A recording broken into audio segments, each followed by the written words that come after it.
What's up, Spartan fans? It's Jacob Katsunika here, back for another episode of the Michigan State Spartans Insider Podcast. It is now Friday.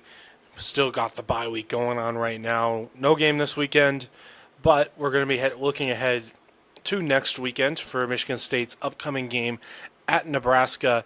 And one of the things that on paper is not going to make it look good for the Spartans at all. We're going to kind of keep the theme now of the past couple of things is to kind of talk about the defense. Some big-time struggles against USC. And they're going to be going up against a team statistically that's their offense is not much worse than the Trojans, at least with this one specific thing. I mean, the big thing, MSU's defense got gashed on the ground. But again, there was also a lot of things through the air. Pass rush wasn't getting home.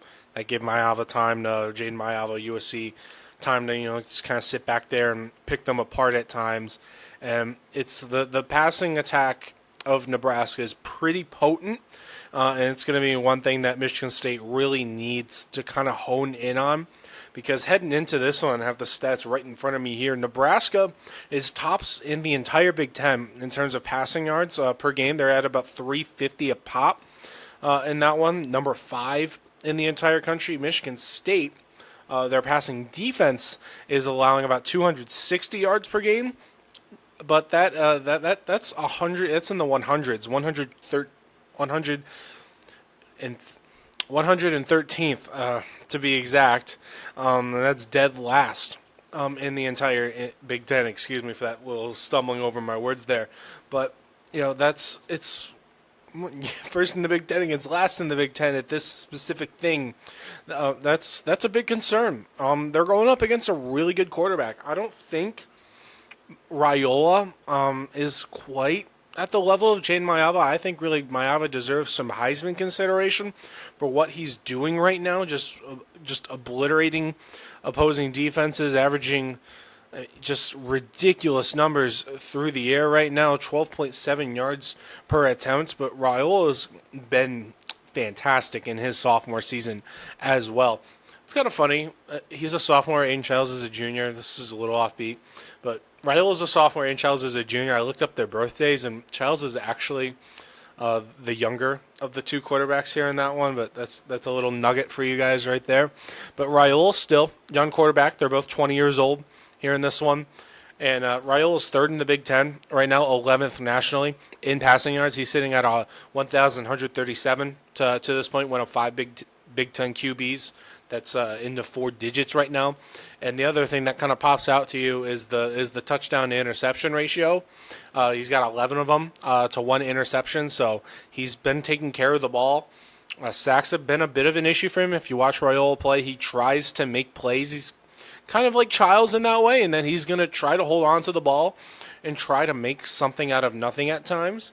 And he's been sacked 10 times. That's the same amount of times, looking at the ESPN stats here, that Aiden Childs has gone down. If MSU's pass rush can get home, they can bring him down. He's going to move around. He's going to move like Mahomes.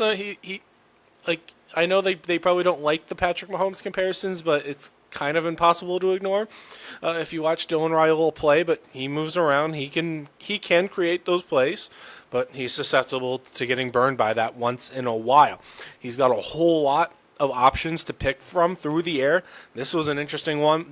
Nebraska's had 18 different players catch a pass this season already. 4 games. That is a ridiculous amount of people who have had the ball in their hands just on the passing attack. Michigan State, for comparisons, at 10, which isn't low per se, but 18 is just ridiculously high. They have a whole bunch of people. Part of the reason for that, I believe, is because Nebraska has played 2 very weak not-in-conference games against Akron and Houston Christian. So I'm assuming there's a lot of garbage time guys who come in, they're freshmen, sophomores, guys who aren't on travel lists maybe, who are getting into the games and then are getting the ball. But still, they've gotten 18 people the ball through the air.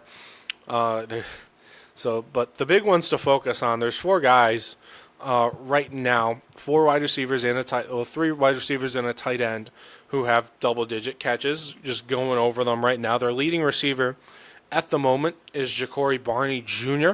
had a big game in the Cornhuskers' recent game against Michigan. 6 catches, 120, and 2 scores. One of them was that Hail Mary at the end of the first half. Just went up and got it. I mean, it's one of those things where it's not replicable, but whenever you catch a Hail Mary, he went out, he was aggressive, got the ball. So those 50-50 balls that maybe Raiola might throw, he's a guy who he might look to there in that spot.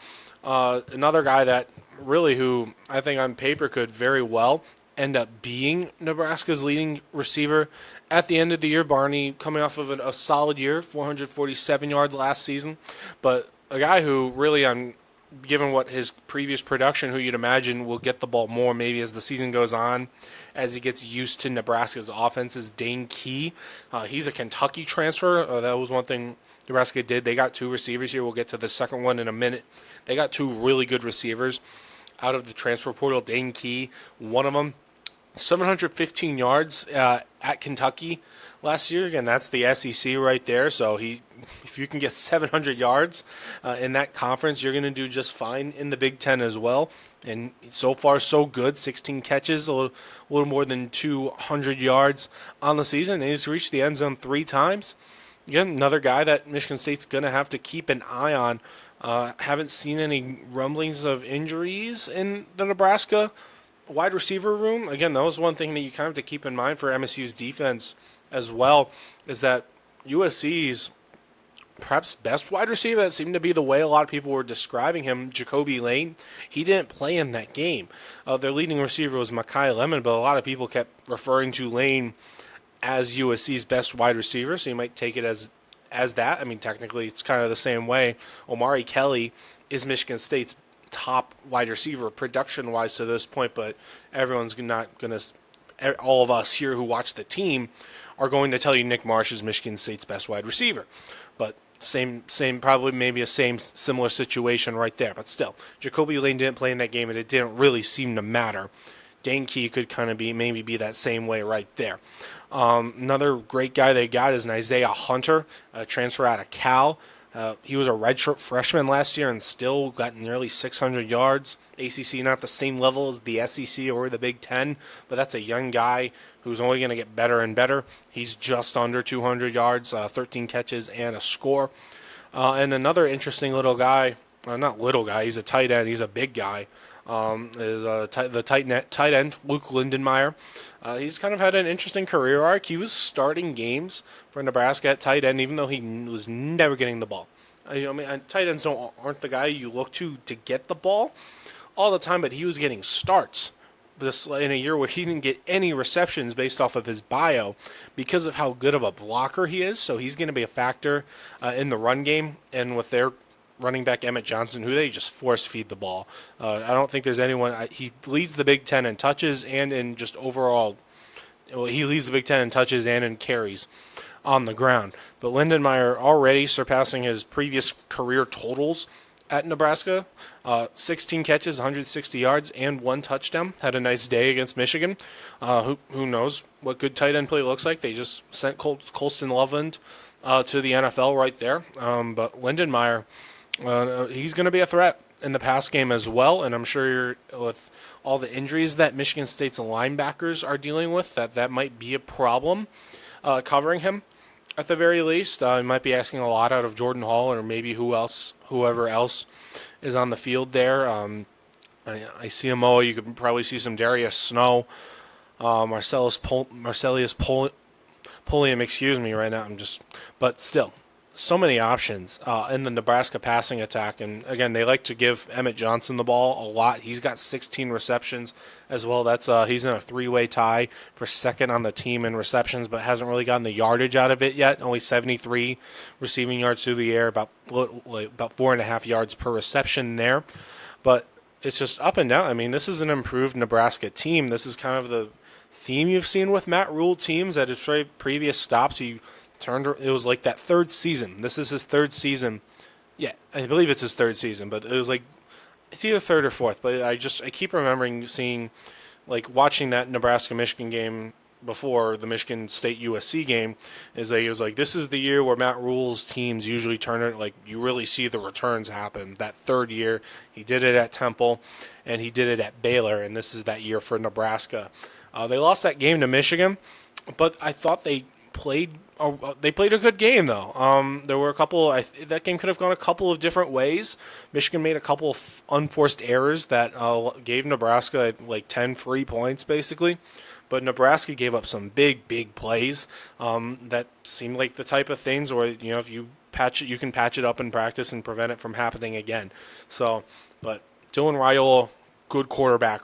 Good quarterback. It's a second straight time they're going to be facing one of the better QBs in the Big Ten now for Michigan State to open up this conference schedule. And there's a whole bunch of guys that Nebraska can get the ball that Michigan State's secondary is going to have to deal with. And given how they've played this year, not so certain that that's going to happen. I mean, I'm probably going to have to rewatch that Michigan Nebraska game and probably go through that Michigan State USC game again to try and see what the matchups are looking like there. But just looking at this on paper, it's going to be a tough one.